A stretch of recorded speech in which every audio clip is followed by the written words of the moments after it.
When's the last time you sat down and actually focused on something for more than 10 minutes? Like really focused. Not with your phone next to you, not with YouTube in the background, not switching between tabs every 30 seconds. Just pure undivided attention on one single thing. If you're like most people, you probably can't remember, and that's terrifying.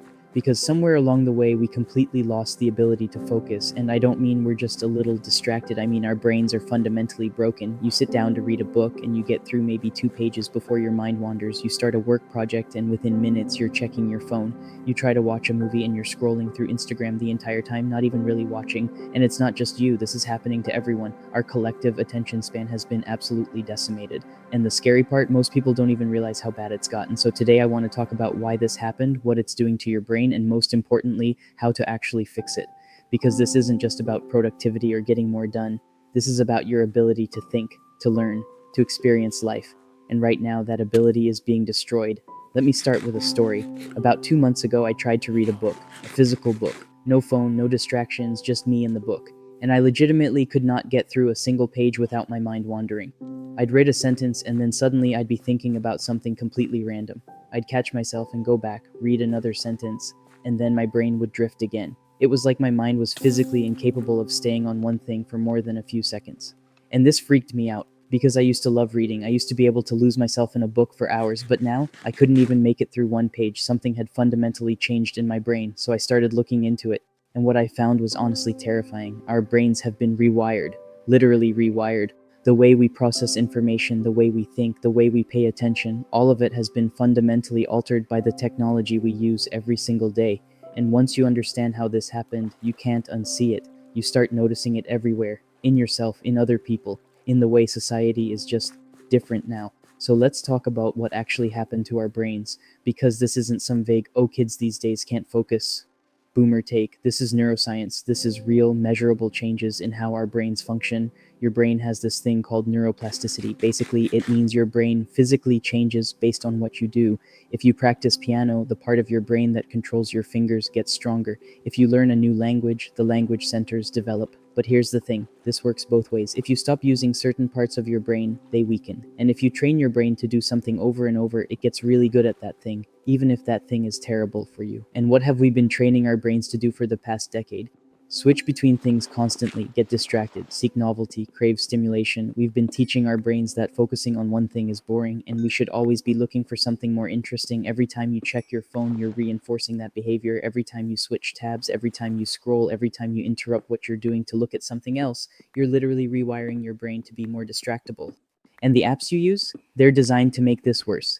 They're literally engineered by teams of psychologists and developers to be as addictive and distracting as possible. The infinite scroll, the notifications, the autoplay, the variable rewards, all of it is specifically designed to hijack your attention and keep you coming back. So you're fighting against billions of dollars of research and development that's specifically trying to destroy your ability to focus. And you wonder why you can't read a book anymore, but it gets worse. Because it's not just that you can't focus, it's that you've forgotten what real focus even feels like. You've been operating in this scattered, distracted state for so long that you think that's normal. You think everyone's mind works like this. You think it's normal to have 17 tabs open. You think it's normal to check your phone every 5 minutes. You think it's normal to never fully pay attention to anything. But it's not normal, or at least it didn't used to be. This is a new thing, a recent development, and it's destroying us. Because when you can't focus, you can't think deeply. When you can't think deeply, you can't learn complex things. When you can't learn complex things, you can't grow, you can't improve, you can't create anything meaningful. You're stuck in this shallow, surface level existence where you're constantly consuming but never actually processing anything. You're taking in information but not retaining it. You're busy but not productive. You're stimulated but not satisfied. And over time, this makes you miserable. Because humans aren't meant to live like this. We're meant to focus, to go deep, to immerse ourselves in things. That's when we feel most alive. That's when we feel most human. But we've traded that for constant stimulation, constant distraction, and we're paying the price. I notice this in myself all the time now that I'm aware of it. I'll be talking to someone, and halfway through their sentence, my mind will wander. I'll be working on something, and I'll unconsciously open a new tab to check Reddit, even though I wasn't thinking about Reddit at all. It's like my brain has been programmed to reject focus, to constantly seek something new, something different, something more stimulating, and it's exhausting. So how did we get here? How did this happen? And the answer is pretty simple. Smartphones and social media. That's it. That's what broke our brains. Before smartphones, if you were bored, you just sat with the boredom, you looked around, you thought about stuff, you daydreamed. Your brain had time to rest, time to process, time to actually think. But now, the second you feel even a hint of boredom, you pull out your phone, you scroll, you check notifications, you watch a video. You never let your brain be unstimulated. And this constant stimulation has trained your brain to be unable to handle any amount of boredom or discomfort. You can't sit in a waiting room without your phone. You can't wait for a bus without scrolling. You can't even go to the bathroom without entertainment. Every moment has to be filled with something. And that's destroyed your ability to focus on anything that requires sustained attention. Because here's the thing, focus requires being okay with boredom. It requires being able to sit with something even when it's not immediately stimulating. It requires delayed gratification. But we've trained our brains to expect instant gratification, instant stimulation. If something's not immediately interesting, we move on. We switch tabs, we scroll, we find something else. And that pattern has bled into everything. You can't focus on work because it's not as stimulating as TikTok. You can't focus on a book because it's not as fast paced as YouTube. You can't focus on a conversation because it's not as entertaining as scrolling through memes. You've literally raised your brain's threshold for stimulation so high that normal life can't compete, and that's a huge problem. So, step one, delete the apps. I know everyone says this and nobody actually does it, but I'm serious. Delete TikTok, delete Instagram, delete Twitter. Whatever apps you mindlessly scroll on, get rid of them. You don't need to delete your accounts. You don't need to quit social media forever. Just delete the apps from your phone. If you really need to check something, you can do it on your computer. But the friction of having to go to your computer will make you do it way less. And yes, you're going to feel like you're missing out. You're going to feel disconnected. You're going to have moments where you're waiting in line or sitting on the bus and you don't know what to do with yourself.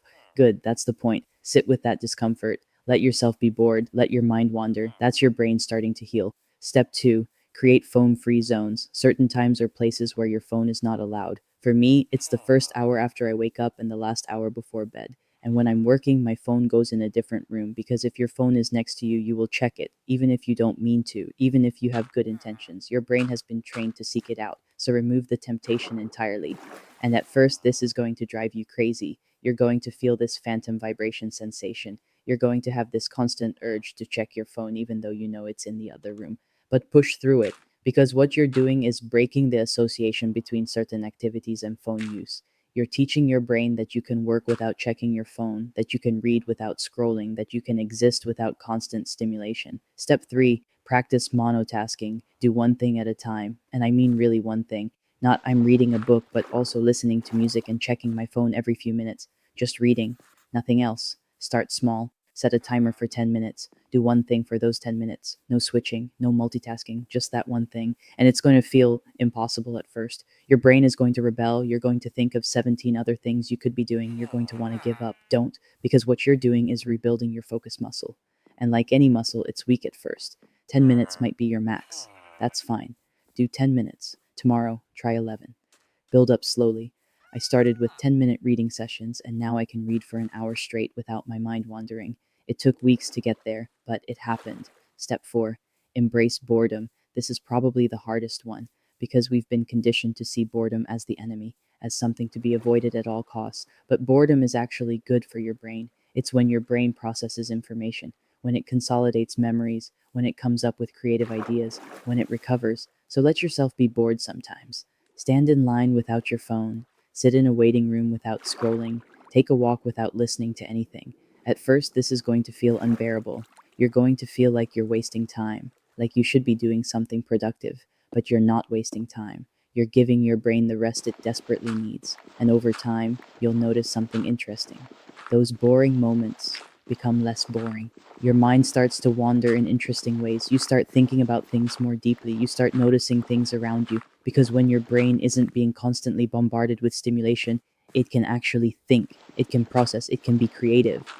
Step five, read physical books, not on a device, physical books. Because reading a physical book requires sustained focus in a way that nothing else really does. You can't scroll, you can't click on links, you can't switch tabs, you just read, one word after another, one page after another. And if you're like me, this is going to be brutal at first. You're going to read a paragraph and realize you didn't absorb a single word because your mind was somewhere else. You're going to want to quit. Don't. Keep going. Every time your mind wanders, bring it back. Every time you want to check your phone, resist. Keep reading, because reading is one of the best focus exercises there is. It's training your brain to follow a linear narrative.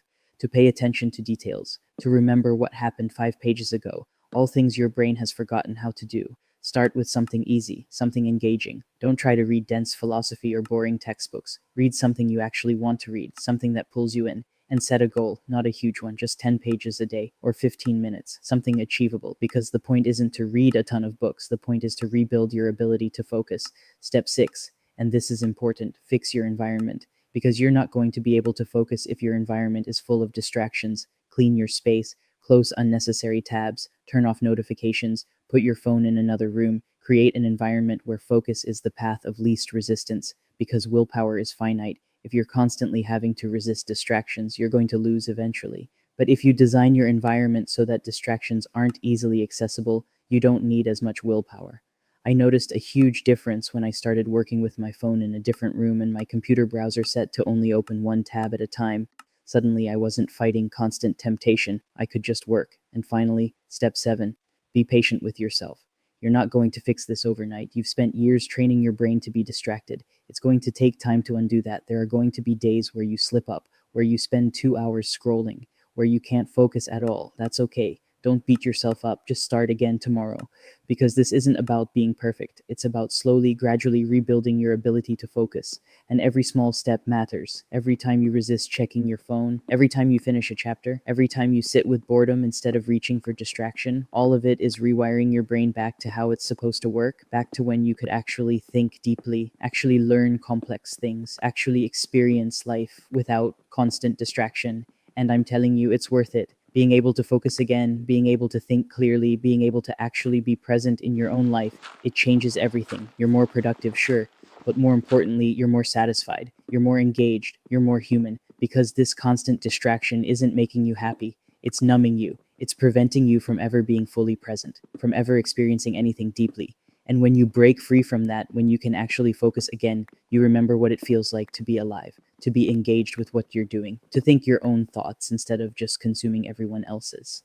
So, yeah, this is hard. Yeah, it requires real effort and discipline. Yeah, you're going to fail sometimes, but it's worth it. I promise it's worth it. What's your experience with focus? Have you noticed your attention span getting worse? What helps you focus? Let me know in the comments because I'm genuinely curious about how other people are dealing with this. And if this resonated with you, share it with someone who might need to hear it. We'll talk again soon.